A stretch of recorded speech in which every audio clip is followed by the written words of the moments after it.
Wash Systems for Health session. We have a very big room.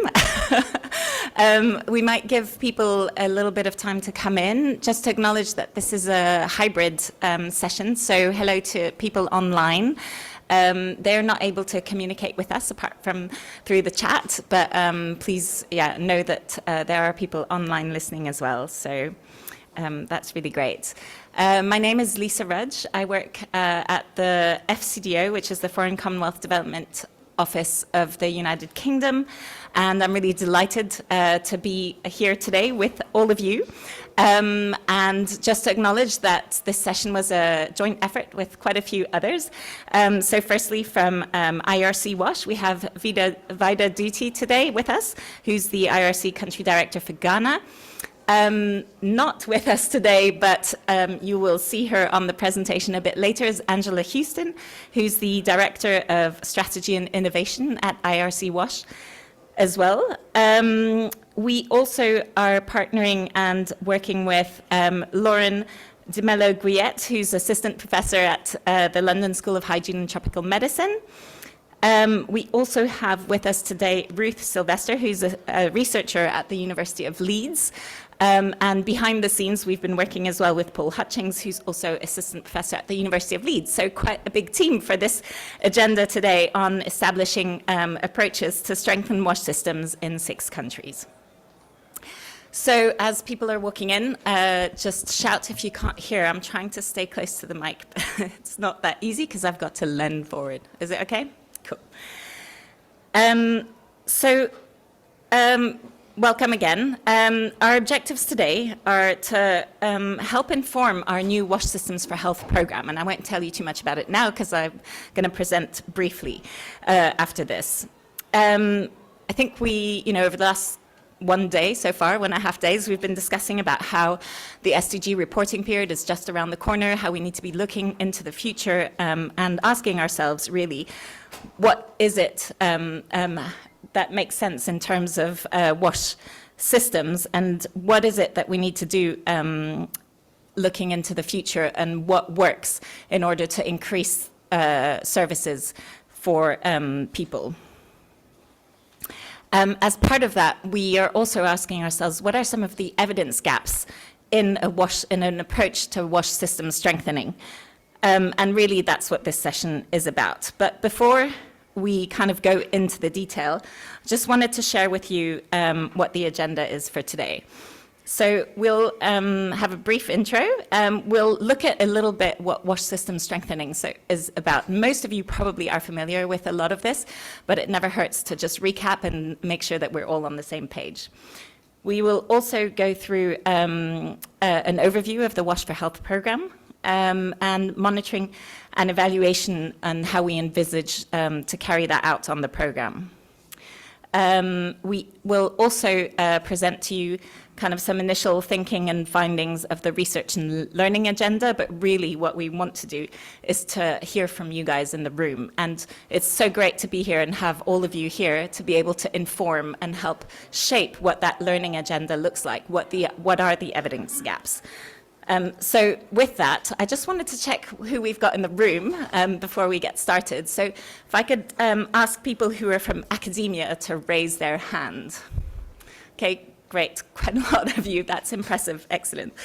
I guess no surprise. Who are WASH practitioners or would qualify themselves as WASH practitioners?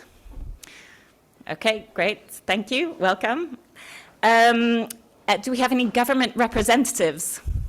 Other than myself? Wonderful. Thank you very much for coming. Do we have any other donors in the room? Okay, hello, thank you for coming. Do we have any other members of civil society or any other group that I haven't mentioned? Aha, so I see consultants, regulatory agencies, WHO. All right, great. Well, thanks, welcome as well. So multilaterals, I guess, more broadly speaking. Okay, so without further ado, I'm going to hand over to Vida to take us through a little bit on WASH system strengthening definitions. Thanks.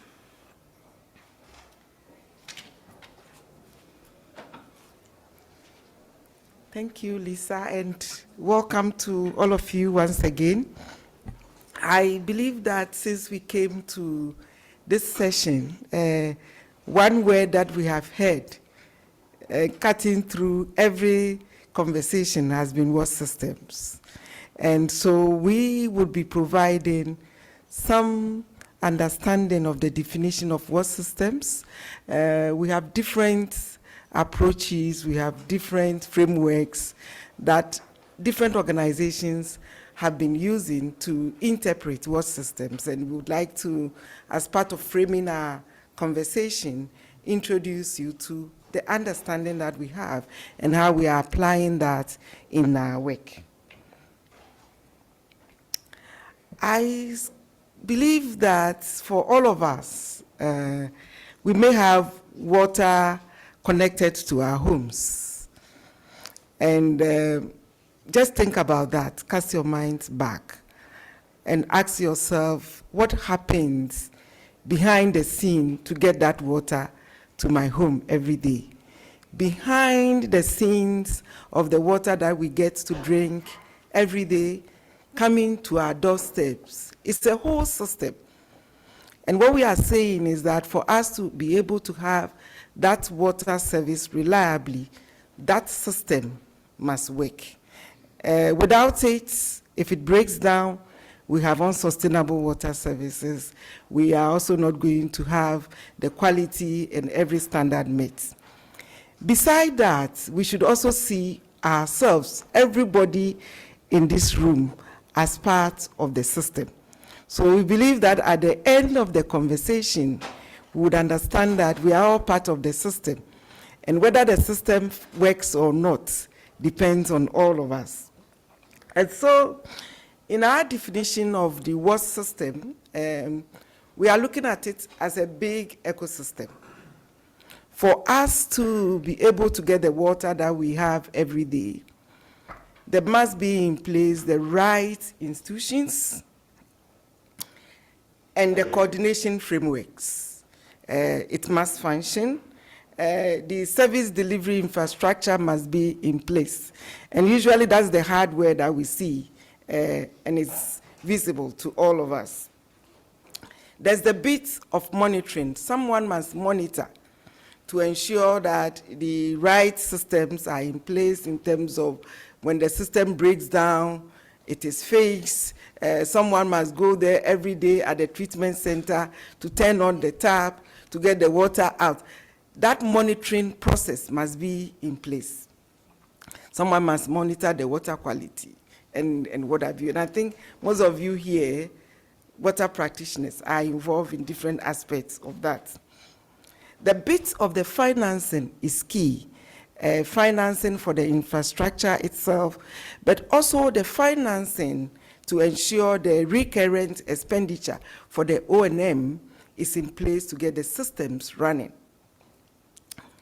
There is also the bits around planning. We need to plan, we need to put in the strategies, we need to put in the right policies and what have you. Regulation is key to ensure the standards, to ensure that we have agreement on the tariffs and what have you. And equally important is the base where we get the water from, which is the water resource. And then we should be able to learn and adapt. Putting all these together is what we call the system. And not one aspect is less important than the other. All of them must work at the same time. And therefore, what we are saying is that in the delivery of the water services, we should keep an eye on all these.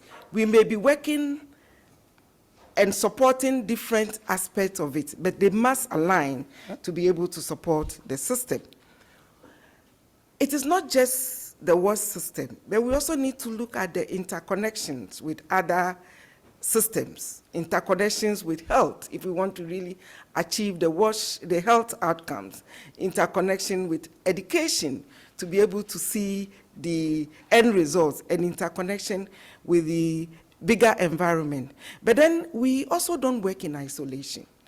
We work in a bigger political economy. And what happens in that space also impacts on us.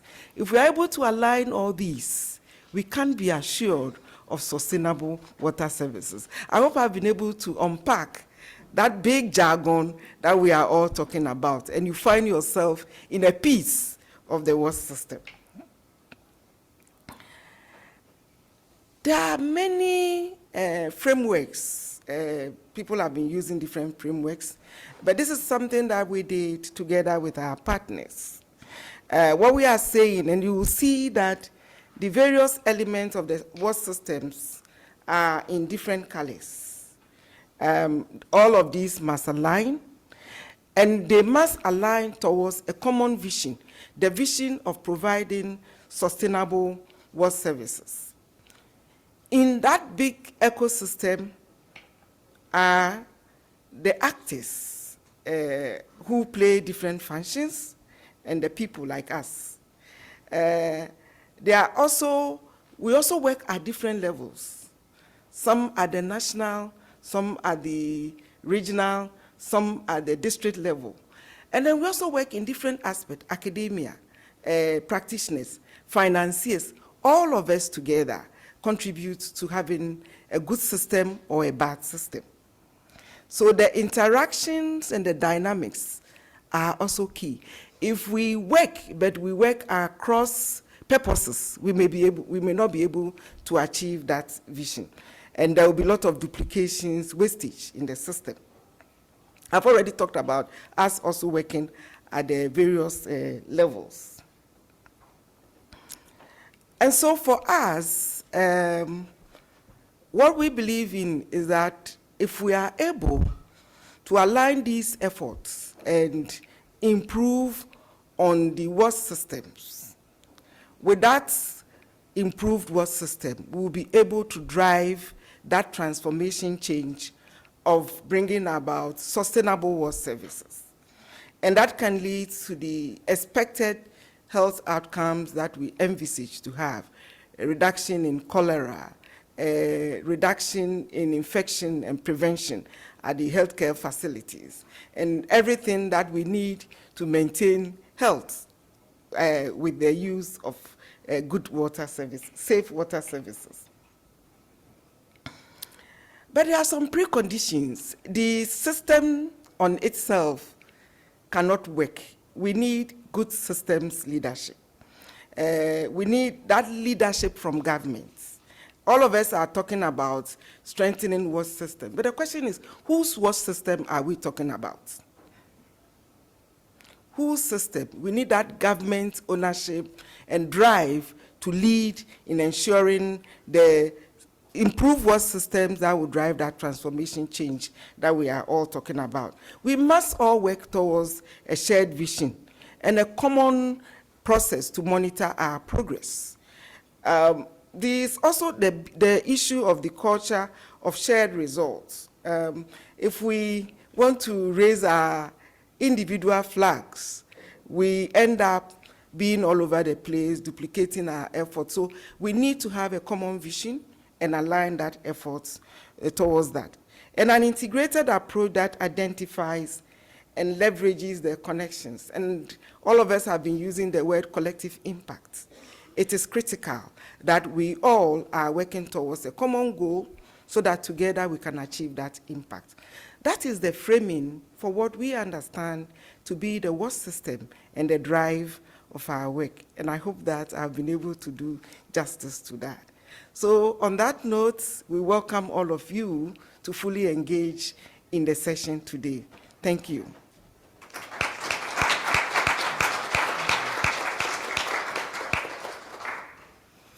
Excellent. Thanks, Vida, for that really enlightening and kind of very clear picture of what a wash system is. I'm sure we all feel a lot more comfortable with those concepts now.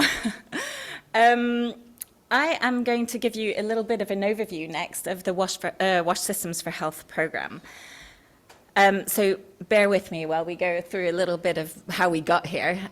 So you may know that we were called DFID before we merged with the Foreign Office, and are now called FCDO. But the point really is that previously we had a massive engagement on delivering WASH services. So between 2011 and 2020, we committed to delivering wash services for 120 million people. But over time, we also had some assessments, and we looked at the sustainability of those wash services. And we found out, like many of us already know in the sector, and has been said several times, I think, over the last couple of days, you know, a functionality rate that's suboptimal. So we've all been working as well in parallel on what was called the enabling environment, and progressively moving to questioning how do we best support those systems that support that services delivery. So today I'm speaking to you, and we've really moved towards that space of strengthening those systems. But again, we're here to also interrogate that and think about what that means. How do we measure it? How do we measure that a systems approach is going to lead to that improved service delivery that we all want, to that improved access, so that everyone has access to drinking water, sanitation, and hygiene.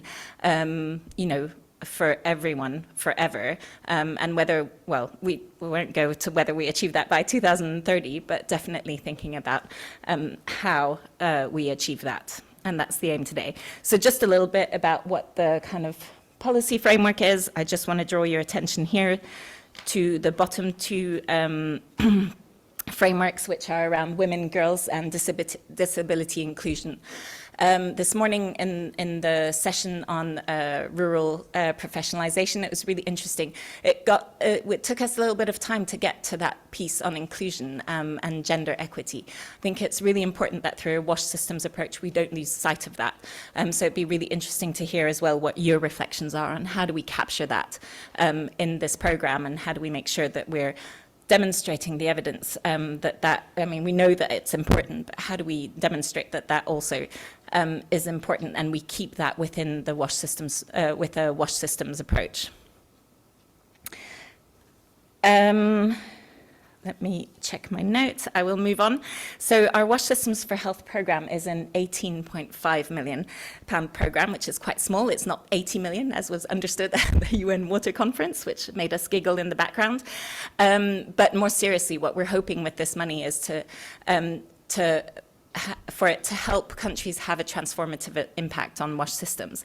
It's a very small amount of money. It's a little bit of a proof of concept in our own organisation. And so what we're really looking for is to have a strong monitoring, evaluation, and learning framework, so that we bring that back, and it's not just 18.5 million, that it leads to more, that it leverages more funds ultimately. So the aim is to, with these funds, is to support governments in 6 developing countries. I think I have a list on the next slide, so bear with me. How are we going to, we also want to contribute to global learning and approaches, which is why we're here today. And there's an element of providing broader WASH systems support through the IRC and partners to 16 countries overall. So as you can see from that graph, well, that table, it's not a table, the diagram, there are really 2 parts to this. One is WASH systems strengthening through its implementing, strengthening WASH systems in country. So it's all the activities that will help host governments and improve their WASH systems in order to improve the service delivery. And the second part is this WASH systems facility, which is really around technical assistance and the monitoring and evaluation and learning framework. There's a timeline, I won't go into it, but maybe just to say that there is an open call for proposal for that first element, which is around activities for strengthening those systems. In country, it's open to not-for-profit organizations. The closing date is 17th of November. If anyone's interested, then please do drop us an email or come and see me afterwards. Just to say that, of course, with WASH systems comes working differently. And so the way that we have undertaken this project is first to sit back and think about what are the priorities in country. So we heard from Vida that leadership, government ownership, working with the system is absolutely critical to making this work. And that it doesn't work in isolation. It works with a range of actors across the system, across a number of building blocks. So we went to 16 countries and then in more depth to 6 countries. To establish what the demand was for the WASH systems approach. to identify where there was leadership and appetite for reform and how we can support as development partners, how we can support those reforms and changes. We also looked at what other opportunities there were for leveraging, because we all know that we can strengthen WASH systems, but if there's no infrastructure to go with it, then, you know, what's the point, I suppose, to a certain extent. Thinking about leverage, complementarity, and then coherence with our own kind of programming. Those are the countries. I won't read them out. The 6 countries are on the left: Bangladesh, Malawi, Nepal, Nigeria, Sierra Leone, and Tanzania. But the others benefit from that WASH Systems Facility, TA. I just wanted to share what's some of the kind of elements that came out of the discussions with government and development partners in those countries. And as you can see, they're a mix of sort of very specific areas, intervention areas, WASH and healthcare facilities, but they're also kind of around multi-sector planning, around better working together, so thinking about how Ministry of Water works with Ministry of Health, where the support is needed there, whether there are any reforms, regulation came up, and private sector participation, but also strengthening capacities at the national and subnational level, and how we can do that better. So things outside of the system, around procurement, around collecting data, and around public financial management, although that's probably not written up there. And then and then obviously sanitation came up, as well as drinking water. What hasn't come up so often is support to hygiene and hygiene practices. So that's maybe something to think about as well. And one of my bugbears, that we don't forget the H in WASH systems when we talk about those. Last slide is just to say that our monitoring framework is essentially a theory of change at the moment, and that it will be further developed once we have proposals from partners and implementing partners. But it's just to say that what we'll be measuring is some of the assumptions that we're making on those causal pathways between what Vida also described earlier, between the activities, the outputs, what the intermediary outcomes, and how do we actually get to those improved services. And also, what is the evidence that underpins some of those assumptions. In yellow is also a little bit of thinking around this point that was made around, actually, this is about contribution and not attribution, and we cannot always attribute the actions of one actor versus another to strengthening those systems. So also your reflections on whether those are in the right place, whether you have any kind of suggestions on that, and how do we work together to make sure that we are contributing to a stronger systems. So I'm going to stop here, and I'm going to hand over to Angela, who is online and has pre-recorded some comments because she wasn't able to come. Hopefully, Lauren's going to take over and do the tech. Thank you. Good afternoon, everyone. I'm Angela Houston of IRC, and I'm leading the strategic monitoring component of the WASH Systems for Health program. I regret that I can't join you in person today. I am joining online, but I've recorded this presentation just in case. So thank you for listening along. I will review the theory of change for the WASH Systems for Health program, and then introduce the results framework and the overall approach that we're taking to monitoring and evaluation. And then I'll share a few example indicators before getting to questions and discussion. So as Lisa has presented, the guiding strategic kind of framework for the program is a theory of change, and then a results framework is introduced to support this and clearly identify the chain of results from resources to ultimate impact. The global framework is then supported by contextualized country-level theories of change in each of the 6 countries that identify the specific outputs and outcomes targeted in each context. We also give attention to the context, acknowledging that the political economy, the geography, all influence how systems change and system strengthening will take place, and aim to identify the underlying assumptions and the essential conditions for driving change. Here is the overall theory of change that Lisa has presented.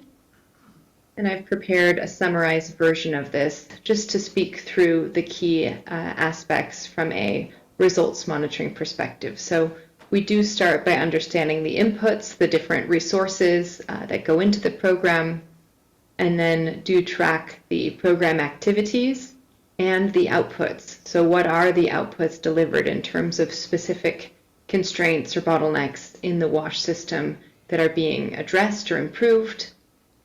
This then leads to the intermediate outcome of strong WASH systems in pursuit of and for the purpose of WASH service delivery. So improved, more sustainable, more equitable, and safer WASH services that in turn lead to the ultimate impact, which is ending preventable deaths, improved health and livelihoods, as well as greater equity.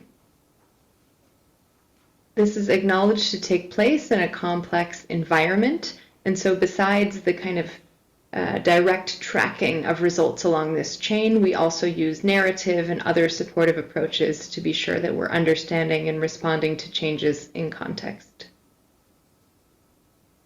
The results framework for the program then aims to inform adaptive management at country level, as well as being consistent enough across the 6 countries to enable some synthesis and analysis for research and learning purposes.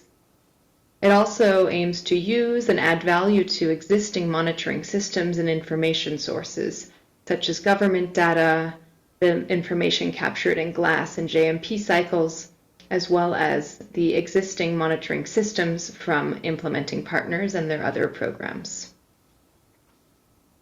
The results framework does look not only at attribution of specific program activities and outputs, but really sees contribution to larger scale and longer term change as critical.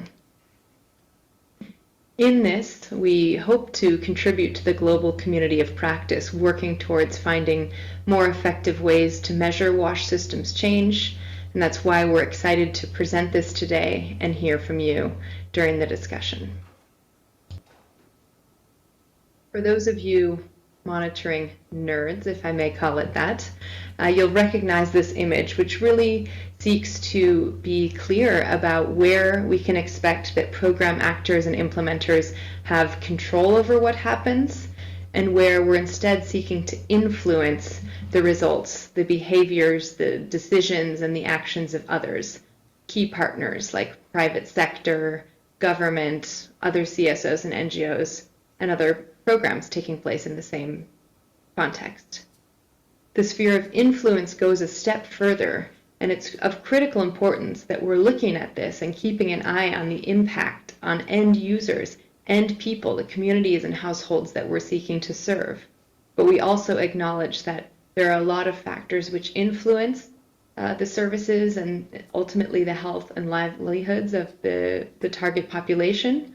So we track it, but acknowledge it's well outside the program sphere of control.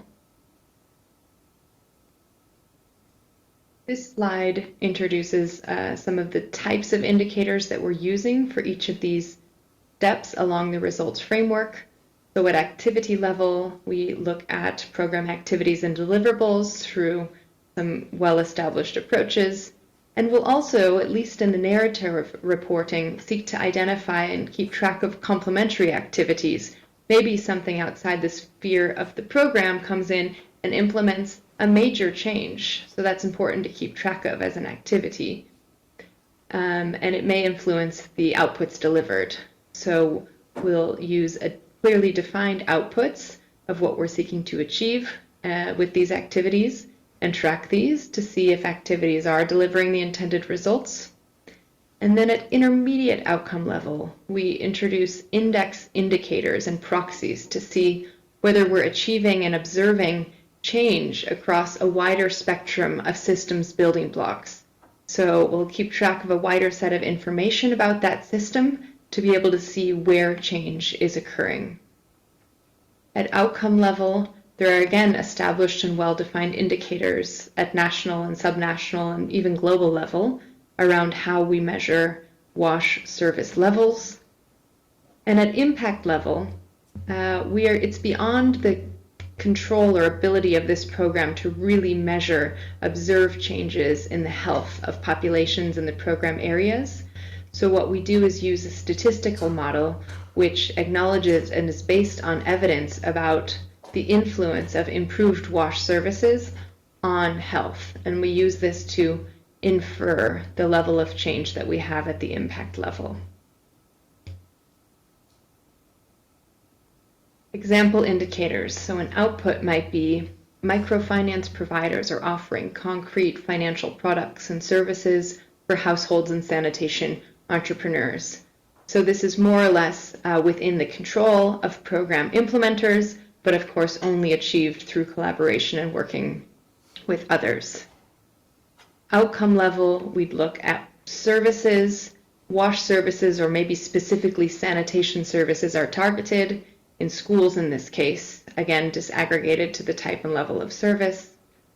At impact level, the focus is really on understanding the progressive reduction in under 5 child mortality rates associated with WASH diarrheal diseases. And in addition to these, we have tools for assessing the context like political economy analysis or fragility assessment, which doesn't necessarily lead to singularly defined indicators, but are tools that can be implemented throughout the program to provide critical insights. The intermediate outcome level is where we've introduced the WASH Systems Index. So for each of the building blocks in the system, we then define based on global best practices. I think many of you in this room are using similar type of tools to define key benchmarks, which in this case would assess whether policy and legislation is fully present and functioning, it's good but not fully functioning, maybe it partially exists or is non-existent.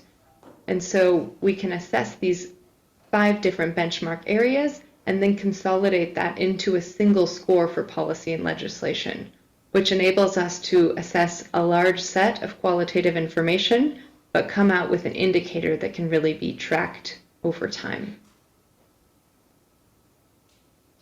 Once the WASH Systems Index is applied across all of the building blocks and in different subsectors, we get a rich set of information. And what it can mean is that it's difficult to know what's important and what's critical. And so if a particular program is really assessing capacity building and building capacity of key actors, we can then define a KPI which draws on this data set to provide a singular indicator which assesses whether key stakeholders in that system have adequate capacity to plan and implement service systems improvements. Lastly, I'd mention that gender, equity, social inclusion, and climate resilience are essential dimensions for this program.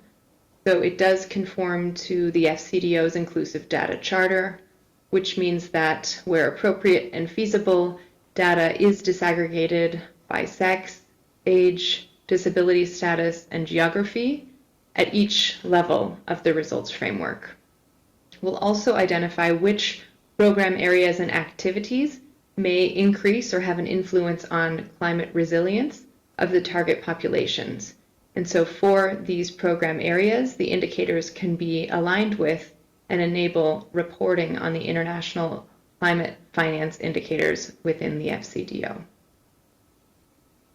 I hope this provides a bit of an overview for how we're approaching monitoring and evaluation within the program.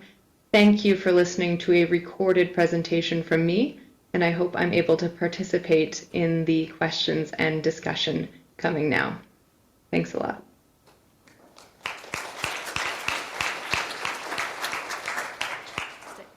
So brilliant. So I'm going to open the floor for kind of opportunities for questions or comments kind of on what Lisa and Angela have presented kind of the programme, because, many of you might not have heard about it or have some kind of burning questions. So over to the floor. Anybody? Questions, comments, clarifications? Yes, can you come to the microphone? Because then people online can hear us too. And those of you online, we'd love to hear from you in the chat. And we've got somebody moderating the chat so we can kind of engage with you too as much as possible. And hello to Angela, who is online too. Okay, hello, I'm Silvana Failacci from Church World Service. We're on the practitioner side. Thank you for this, it's very comprehensive. I have one question right at the beginning when you were presenting the WASH system components, and where is the people? Where is the community? We find them to be a key component. We do rural WASH, so we don't build a system around it without them. So I saw it as part of the intersections and stakeholders, but I wonder how is that considered into the system? Thank you.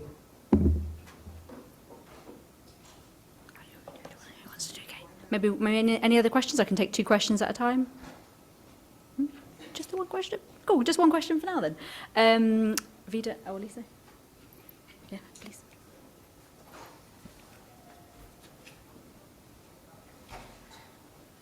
So the people are essential components of the system. And I talked about systems leadership. And the leadership is not only with the service providers, but at the various levels. So we have the service providers, and then we also have the service users. But then the service users are not just passive and just using the services, but also contribute to sometimes even the running of the O&M, contributes to the management and what have you. And if you look at the second circle that I showed, unfortunately we couldn't draw the people, and it's also not easy to differentiate people at different levels. But the actors include the users as well and the communities.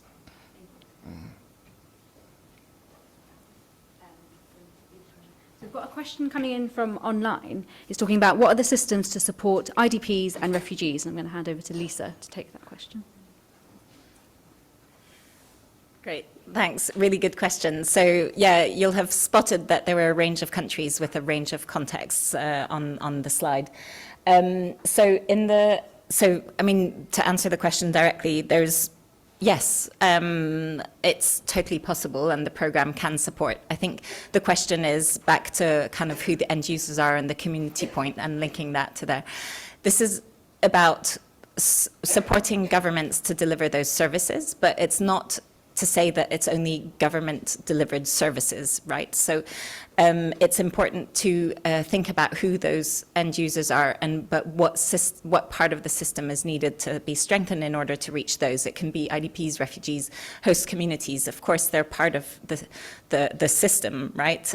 So delivering that for them is important. We haven't prescribed this in the approach or in the program. It's really about what is possible to be done within the envelope available. So if there are organizations who are working with host communities, refugees, IDPs in particular, or other communities in particular that have particular characteristics, and that could be reached through this program, then that's absolutely possible to include. There's no exclusion there. It's more about what's possible to do within the envelope and kind of the overall aims and objectives of the program. Hopefully that helps. Thanks. Can you come to the mic?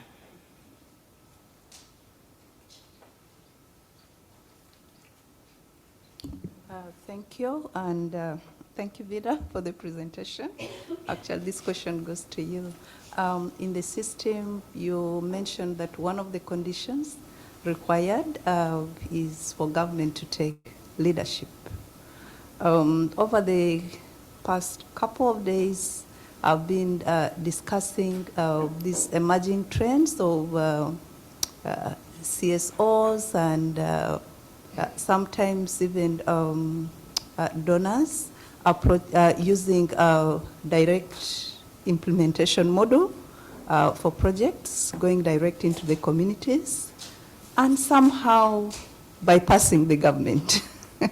So my question is, yes, yeah, you all acknowledge that government needs to take leadership, but how do you expect government to take leadership if government is, in some cases, being bypassed and not even knowing what the CSOs and the NGOs are doing down there in the communities?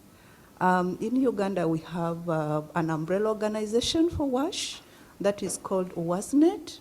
But when you look at the membership of WASNet, actually they also don't know some of the NGOs that are in the wash sector. So we really need to be helped, as coming from government, to be able to perform the oversight and the leadership role.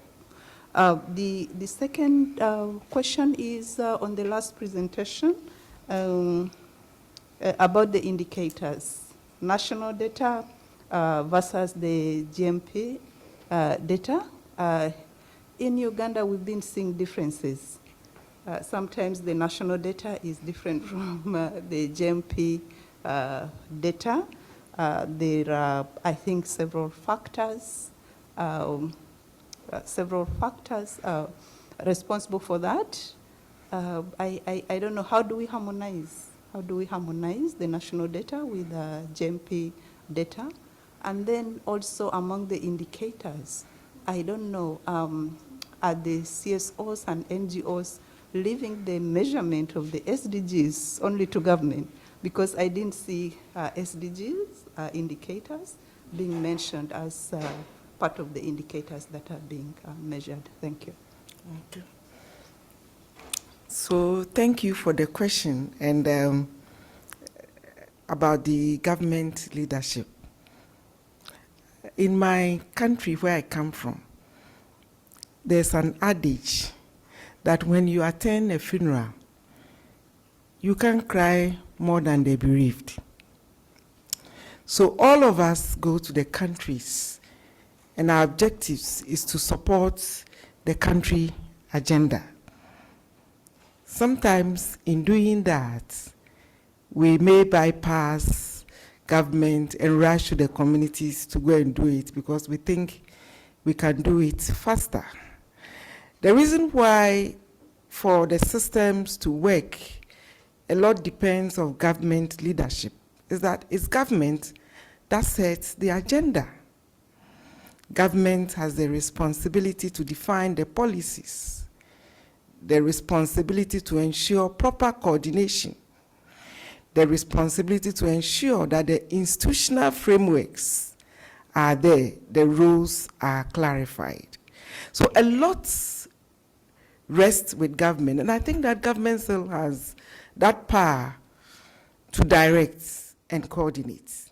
Once you have your proper frameworks in place, the coordination mechanisms in place, I think you should be able to get anyone that has come to your home to support you to meet your agenda. So if you look at the framework that we presented, the financing mechanisms, the financing and the partnership and coordination arrangements, no external organization can do it better than government. We are all there to support government.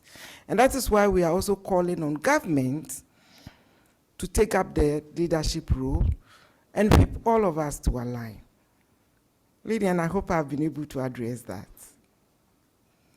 So we all have to work together, actually, to ensure that that gets happen.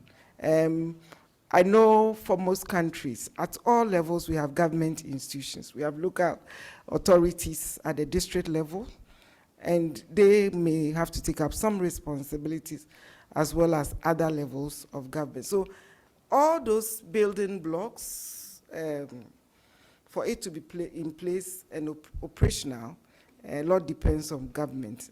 And I think that as we all also talk about system strengthening and working within the framework of a system, there's also behavior change on all our parts to align for effective use of the resources that we have in the sector.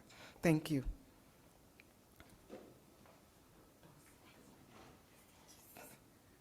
Thanks. So with the help of Angela online, I will just respond to the question on JMP and data. So I mean, firstly to say, I think it has to be meaningful data for measuring services delivery at the country level. If that meaningful data comes from the National Bureau of Statistics in country, then that's absolutely fine. We're not here to prescribe what the monitoring environment or what the monitoring systems are. I think what is important is to balance kind of the national monitoring with what we're trying to do today as well, which is to think about a harmonized approach approach to measuring progress on systems change and how that leads to improved services delivery for all. So it's that, I guess, balance that we need to strike. But when we're looking at systems in country, again, back to Vida's point on, we are guests, we are development partners, we are working with the leadership in country in order to deliver a change for people. And so that's what primes, I would say. But I understand that there are different methodological, elements to this as well. So, yeah, hopefully that answers your question on that one. Good. I think we are going to move on to the next presentation, which is Lauren. So hence I'm just taking over and introducing Lauren to take us through a little bit of the work on the evidence base to date and kind of where we're at. Thanks. If you do have any more questions, we do have a parking lot and we're going to come back to them at the end. But we're kind of going to get you active and moving through. So I'll just skip through to our presentation. Okay. So as part of the project, we really want to kind of establish a research and learning agenda for WASH system strengthening. And I think it's been really great to see over the last couple of days that lots of people are doing research and kind of learning on WASH systems. So we're trying to really use the opportunity here. We've got 6 countries, we've got 5 years as a platform for lots of research and evidence to come out. And so we're kind of we're trying to do this as a very collective and collaborative mechanism to kind of engage both across the countries in which the programme will be operational, but also across kind of the larger sector as a whole too.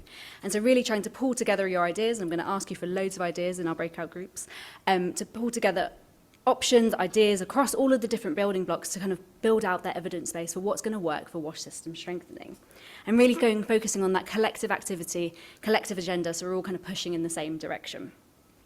So I'm going to go through the methods and just some of the interim results of what we've kind of been establishing over the last kind of 6 months as the programme's begun. And so we're aiming to deliver a kind of research and support learning on WASH system strengthening, contributing to that positive change in system strengthening. And it's not just at a global level, but we're thinking at national level and local level too, and really operationalising both kind of operational research that we can be doing within the programme, but also kind of research that is nationally set. So national research agendas are going to be set within each of these countries, answering the questions that the government are posing themselves, and then eventually kind of contributing to that global learning and collective action. And there's an opportunity here within this programme for key pieces of research. The global research agenda on the whole is going to be a long list, but we're going to do some answer key questions that we have there too. And so I'm going to build on this later, and I don't want to kind of go through the systems strengthening building blocks again, but it's thinking about what key questions exist in each building block, because you all have different expertise in this room, you've all got excellent brains, but there's different questions within those building blocks that we'd like to see answered. And we're really committed to partnerships. So all of this is going to be set with national governments and the programme countries. We've got WASH Systems for Health, the implementing partners across all of those settings. Different global agencies, UNICEF and SWA and Agenda for Change, who we've seen in the last couple of days here. And then other ODA donors and kind of the wider WASH system strengthening community. So really bringing together all of the activities that everybody's doing to keep and elevating research and evidence and that learning that we can all be doing. And so just to give you an idea of the methods that we're using, we are at an academic conference and I do like a method, is to kind of taking different approaches. So earlier this year, we were at the IRC All Systems Connect symposium, and we had a fantastic team of researchers there to help us kind of draw ideas from that conference. We've got all of you in this beautiful room at UNC, and then we've also been doing kind of a scoping review of all of the literature. And what we're doing is collating all of that into one place, and then we're going to ask our fantastic experts on WASH system strengthening to prioritise what we think are the questions that need to be answered in the next 5-year, kind of 5 to 10 year time span. So just to give you an overview, we had a fantastic team of 77 PhD students at the All Systems Connect conference who went to every single session, and they harvested all of the ideas, all of the burning questions of what's going on, the kind of current thinking within the system space. And we already generated a list of 153 questions coming from that alone. But today, we're at the UNC Water and Health Conference, and so all of you in this room are going to be contributing to those list of questions too. I'll come back to that a bit later. And then we'd also been going through the literature. Now, wash system strengthening has kind of been going on for a while, but there's a kind of vast variety of literature out there. And I'm not just talking about the academic space either. We've got grey literature, we've got governmental policies and documents, we've got NGO reports and unilateral papers on this idea. But people use different phrasings, different terminologies. So we're trying to pull that all together in one space, and we've got the benefit of working with IRC to do that, to really understand the questions that are being answered across different settings, being is it, certain questions coming out from the kind of Latin American country region, or is it from the Middle East, and what kind of burning questions are coming together. So it really is collating as much as possible to understand what the current thinking is and the questions that need to be answered. So that's kind of our three methodologies. We're drawing from everywhere we can do, like an octopus kind of reaching out to catch all the fish. And then we're going to ask a panel of experts to be defined. It could be many of you in this room, and please do, if you want to volunteer for this process, we would love to hear from you. And we're going to kind of have that expert-led agreement to really understand and prioritise the questions that need to be answered. Yeah, we've already got a list of 153. I expect another 153 from this room today, but that's a lot of questions. And we've got finite resources, and not all of them are going to be the most important. So we're asking kind of different organisations, different individuals from the system strengthening space, kind of engaging with the national level and local levels too, to understand which questions to be prioritised. And we're going to use something called a Delphi method. Not going to go into it, but that's what we're going to do. So, where do we stand right now? Like I said, it's been 6 months. So we've just been starting this process, really collating all of this together, deciding which countries, what's going on. And already we can see some trends that are coming out in the questions that are being kind of asked and answered already. And so the majority are kind of just on WASH in general, and that makes sense because it's WASH system strengthening, so it's thinking of a more systems change level. But there are also particular questions on sanitation, water supply, hygiene, and then we have particular questions that relate to institutional WASH. Institutional WASH being schools and healthcare facilities, care homes, and facilities such as this. So we can see some emerging trends coming out from that data, but we really want to dig deeper into this. So we thought about kind of categorizing this by the building blocks themselves. And so you can see here that, just the kind of distribution of the questions and how they're categorized. We have huge amounts within learning and adaptation. Well, it makes sense, right? Because systems change is about iterative change and tweaks and changes and small adaptations. And we have with fewest kind of questions within water resources management. So perhaps that's an area that's kind of neglected at the moment, but needs kind of that further idea. But this is just on the interim results. It's just from what we've done so far. And I'm sure we're going to boost all of these numbers today from this room. And so just to give you an example of some of the kind of research gaps that have just been coming out already. For example, we've had, how can we adapt systems to better understand and act on climate change related loss and damage? Another question thinking about how can we strengthen systems for water quality monitoring in LMICs? Or another option here being how can we monitor and evaluate system strengthening, meeting the requirements of short-term accountability or long-term indirect impact, so kind of balancing the two timescales we might have within systems. Or lastly, what opportunities and risks are there for applying AI within WASH system strengthening to monitor, to evaluate, or to make decisions in the WASH sector.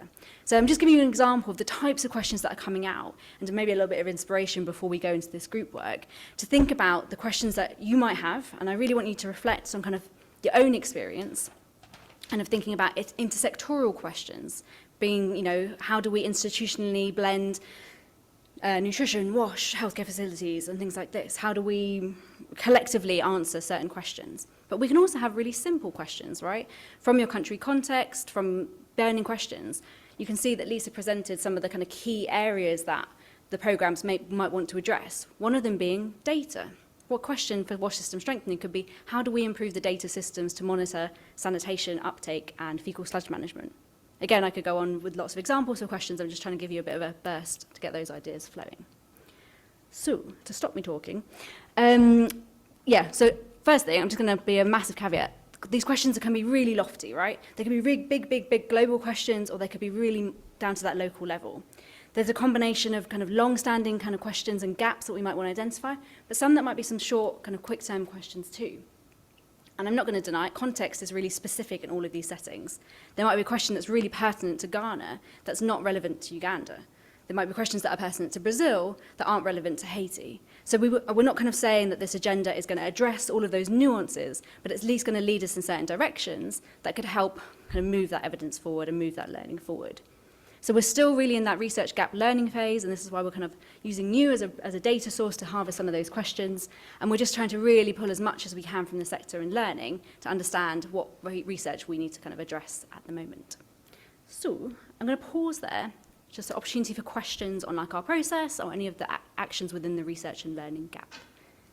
Any questions? Yes, if you can come to the mic, that'd be amazing. Thank you. Anna Levy, Water for People. I work on the One for All learning agenda with Water for People and IRC.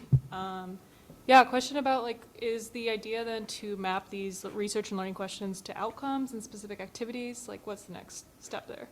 And is it related to the theory of change?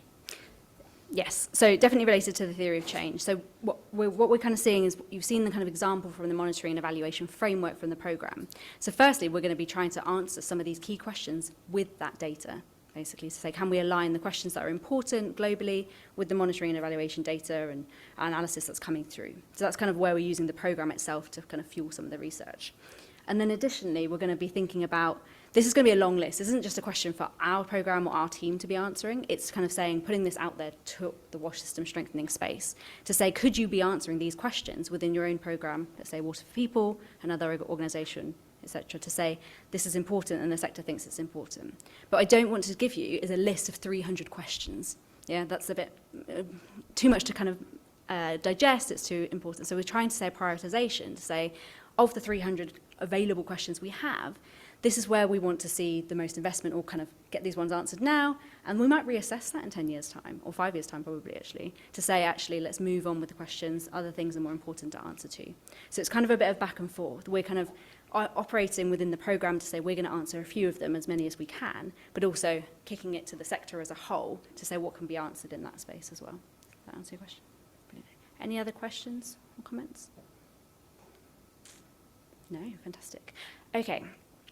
So we're going to get you moving because we'd love to do some group work. But first, I'll just let everybody stand up because I can see some slightly tired faces in the room. Just stand up and we can have a little moment of activity because there's lots of jet lag, myself included, and I think it's very good to get some oxygen in your body. So if you can all put your arms in the air above your heads, really stretch it out, reach to the sky, we're reaching to the sun, we're saying, yeah, WASH systems. There we go. And then just look all the way down, open those lungs out. Fantastic. Arms behind your back as much as you can. Yeah. Bring out those lungs. Breathe in. Big breathe in and breathe out. Yeah. And then you're going to say, are we ready for WASH systems? And I say, yeah. Fantastic. Okay. Thank you very much for participating in that. So we have 3 groups on option today.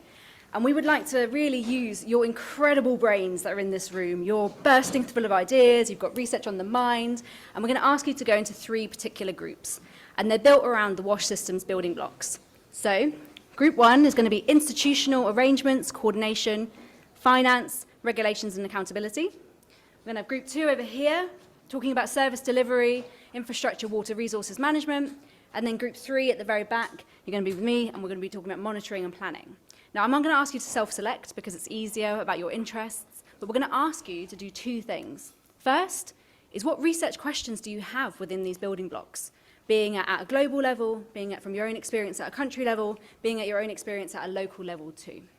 The second thing we're going to ask you to do is, how do you capture successful change within your building block?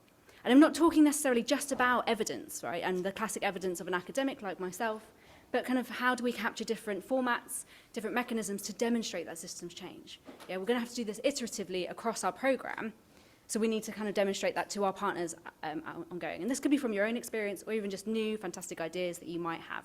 So those are the 2 tasks I have with you. Group 1 is going to be over here with Vida, and she's going to lead you in this process. Group 2 is going to be at the back with Lisa. Group 2 is over here, sorry, with Lisa on service delivery. And then Group 3 is at the back with me, monitoring and planning. And I hope that you don't all leave this room when I ask you to stand up. Okay, we've got about half an hour to do so, or about 20 minutes, and then we're going to bring you back together, and then we've got another question for the whole room to answer together. And for the online people, we do apologise that we can't actively engage with you, but we would love to hear from your questions too. And so if you can post any questions that you have within that building block framework in the chat, we would love to hear from you, and we'll try and kind of engage with you as much as we can with our facilitator here. Thank you very much.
Right, thank you very much for what I can see the boards around us, I can see the table over here, a absolute kind of truckload of questions, so a massive thank you to all of you. But you're not done yet, so please don't leave. Fantastic. Okay, so for those of you who have remained in the room, I'm just going to ask for your attention for the last 5 minutes, and then we can kind of continue these conversations on wash system strengthening. Hello? Yeah. All right. We lost them. Yeah. Yeah, exactly. That's why it was such a good moment. Okay. Can you hear me clap? Can you clap twice? Can you clap 3 times? Can you clap again? Are those at the front? You can hear me clapping? No, not at all? I'm just going to keep going. Woo-hoo! Everybody? Yeah, there we go. Thank you. Right, brilliant. Thank you. So just now for the last 2 seconds of this very fantastic side event, just a massive thank you. We can see the boards all full of questions. Your brains have been incredible so far. But the last question we do have for you is kind of an open question to this room. And it's what learning platforms, what delivery mechanisms would be useful to see and to use when sharing some of this kind of evidence and learning that we're going to be generating. And this is probably touching on more from your own experience and what you've been doing, but it's really for us to really understand, you really are helping us basically, to understand what we can be doing and establishing to share some of this learning with you. So if anybody's got any ideas or things they've done before, you had a lovely example in our group. Would you like to give your example? Could you go to the microphone and do it? Thank you.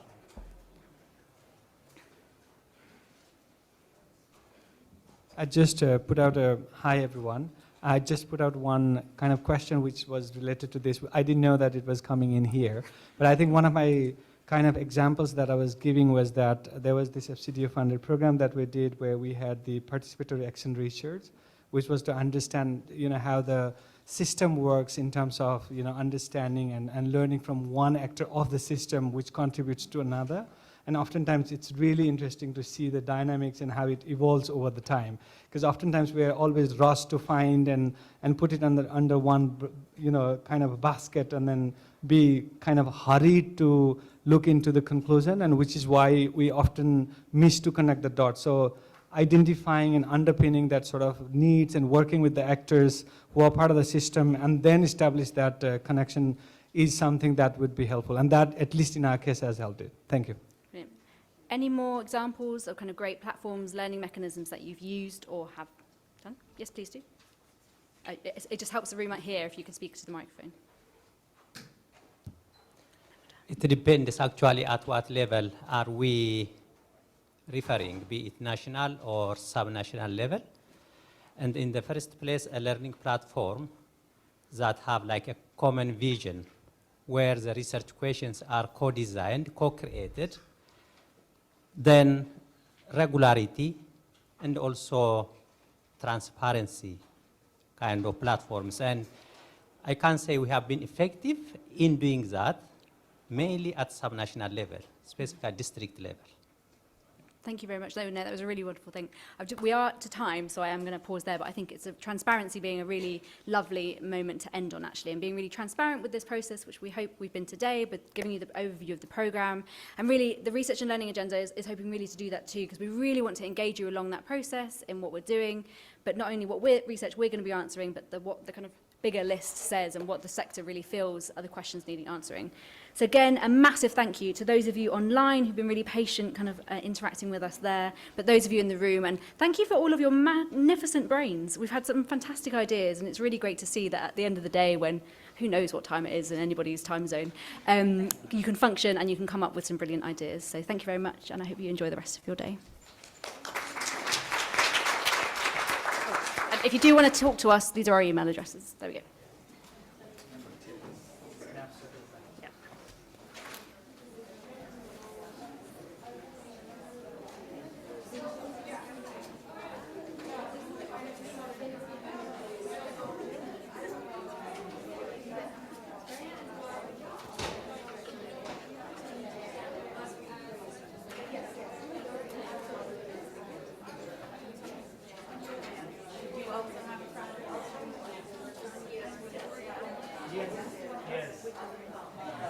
So we had one silent exchange generation program.